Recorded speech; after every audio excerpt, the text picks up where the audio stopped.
வீராவேசத்தோடு சொல்ல வேண்டும். அதை சாதாரணமாகவோ அமைதியாகவோ சொல்லக்கூடாது. ஏனென்றால் தம்பி அவர்கள் ஒரு போர் வீரர், ஒரு தளபதி. அவர் அந்த போர் இந்த சமத்துவத்தை ஏற்படுத்துவதற்கு எதை எது தடைகளாக இருக்கின்றதோ அவர்களை எல்லாம் ஒழிப்பதற்காக அவர் முயற்சி மேற்கொண்டார். அந்த போரில் போர் வீரர்கள் என்றால் அவர்களுக்கு மரணம் என்பது அது ஒரு வெற்றி என்று சொல்லுவார்கள். அந்த பாதையில் நாம் யாரும் அச்சமில்லாமல் அவர் கொண்டு வந்த பாதையை நீங்கள் மன தைரியத்தோடு வீர மரணத்தை நாம் பாராட்ட வேண்டும். சமூகத்துக்காக போராடுகின்றவர்களுக்கு யாருக்காவது அவர் பிறந்திருக்கும் போது இந்த நற்பெயர் அவருக்கு இருக்காது. அவர் பாபா சாஹிப்பினுடைய கொள்கையை கை கொண்டதாலும் புத்தரை அவர் வழிகாட்டுதலால் ஏற்றுக்கொண்டதாலும் முழு மனதுடன் அவர் செயல்பட்டார்.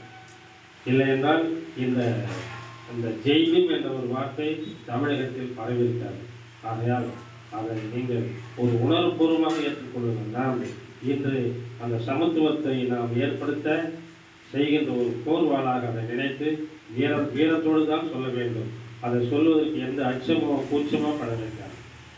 நமது தனி முழக்கம் அது ஜெய் பீம் என்றால் நம்ம வெற்றியை நோக்கி போய் கொண்டிருக்கிறோம் என்ற அர்த்தம். நாம் இவ்வளவு காலமாக மற்றவர்களுக்கு தான் நாம் அங்கு வாசி சொல்லிக் கொண்டிருக்கிறோம். இப்பொழுதுதான் நமக்கு நாமே சொல்லுகின்றோம். ஆகையால் இந்த ஒரு அருமையான ஒரு வார்த்தையை தமிழகத்தில் அறிமுகப்படுத்தி தம்பி அவர்களுடைய புகழ் மேலும் மேலும் வளர வேண்டும். அவர் இல்லை என்றால் அவர் இப்போது நம்முடைய ஜெய்பீம் என்ற வாசகத்தில் அவர் உதவி கொண்டுதான் இருப்பார். அந்த வாசகத்தில் அவர் வாழ்ந்து கொண்டுதான் இருப்பார். ஆகையால் அந்த உயிர் மூச்சான வார்த்தை அவற்றை பயன்படுத்தி இந்த மக்களுக்கு உருவாக என்னென்ன நன்மைகள் செய்ய முடியுமோ அவரை எல்லாம் செய்வார். ஏனென்றால் இந்த மக்களுக்கு 1000 ஆண்டுகளுக்கு மேலாக துன்பத்தை அனுபவித்துக் கொண்டிருக்கிறார்கள்.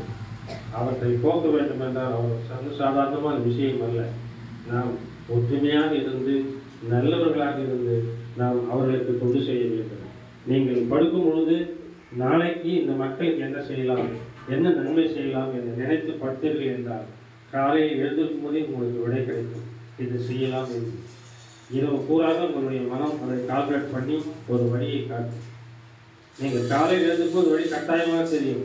நாங்கள் படுக்கும் பொழுது நீங்கள் அதை நினைத்து படுக்க வேண்டும். இந்த மக்களுக்கு என்ன நன்மை செய்யலாம் அதை நினைத்து படுத்துப்பாரு. காலையில் உங்களுக்கு ரிப்ளை இருக்கும், அதை செயல்படுத்தும். நீங்கள் உங்கள் பிழைப்பையும் பார்த்துக் கொள்ளுங்கள். அதே நேரத்தில் இம்மாதிரியான தொண்டுகளையும் நீங்கள் செய்ய வேண்டும். அப்படி செய்யும் பொழுது இந்த சமுதாயம் தலை நிமிர்ந்து இருக்கும் என்று நான் அன்புடன் கேட்டுக்கொள்கிறது. இவ்வளவு வாலிபர்களாக இருந்தாலும் அருமையாக உட்கார்ந்து கேட்டீர்கள். நீங்கள் புத்த மதத்தில் எப்பொழுதுமே தியானம் செய்ய வேண்டும். ஒரு நிமிடம் மட்டும் தியானம் செய்வதை கேட்டுக்கொள்கிறேன். கண்களை மூடி தியானம் செய்யுங்கள்.